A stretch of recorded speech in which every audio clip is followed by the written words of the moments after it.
ngayon, nag-aano ng malunggay.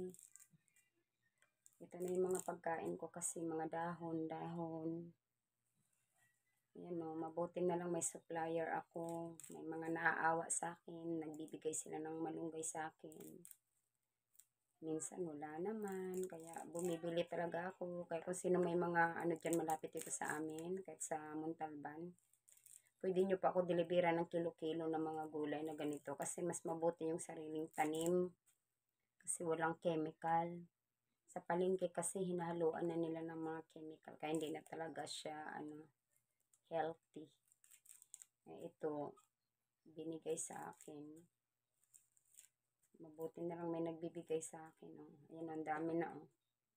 Yan, 1 linggo ko lang to. Ilalagay ko sa ref. Nakikilagay ako sa ref ni Bibi. Kaya wala man akong ref. Kaya nanggugulo ako sa ref nila doon. Mga gulay ko ang nandoon sa kanila. 1 linggong budget ko na to. Halo ko sa munggo. Yan, asin lang ang timpla. Purong dahon. Tapos haluan ko pa to ng talbos ng kamuti, saluyot. Yan yung pagkain ko ngayon. Kaya kung sino yung may mga tanim na ganito, pwede nyo akong deliveran ng per kilo-kilo. Bibili ako ng per kilo na saluyot at saka talbos ng kamote. Kasi kailangan ko talaga. Ito na kasi pagkain ko, wala ng iba. Yan, nalaglaga na kasi kagabi pa to eh. Hindi ko na sobrang antok ko na kagabi. 4 na oras na nga lang tulog ko. Hindi ko na kinaya. Bagsak na ako. Tingnan nyo, hindi nga ako nakabihis ng damit. Oh. Ayan guys baka may mga malunggay kayo, pwede nyo akong supplyan. Bibilhin ko. Ayan na guys, ang dami. Ayan na oh. Ang dami, isang palangganang maliit. Ayan oh. Mahigit 1 linggo ko na yan.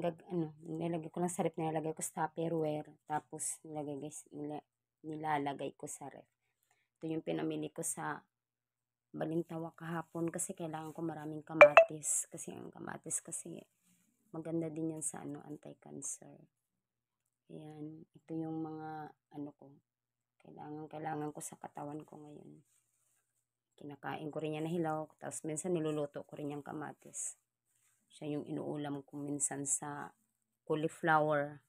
Kasi parang ang hirap kainin ng cauliflower. Pero biniblender ko na yung cauliflower. Ayan na guys. Thank you for watching. Sana suportahan nyo po ang aking page din po. Para kumita ako. Malaking tulong yun para pambili ng gamot ko at sa kagamot ni mama. Maraming salamat.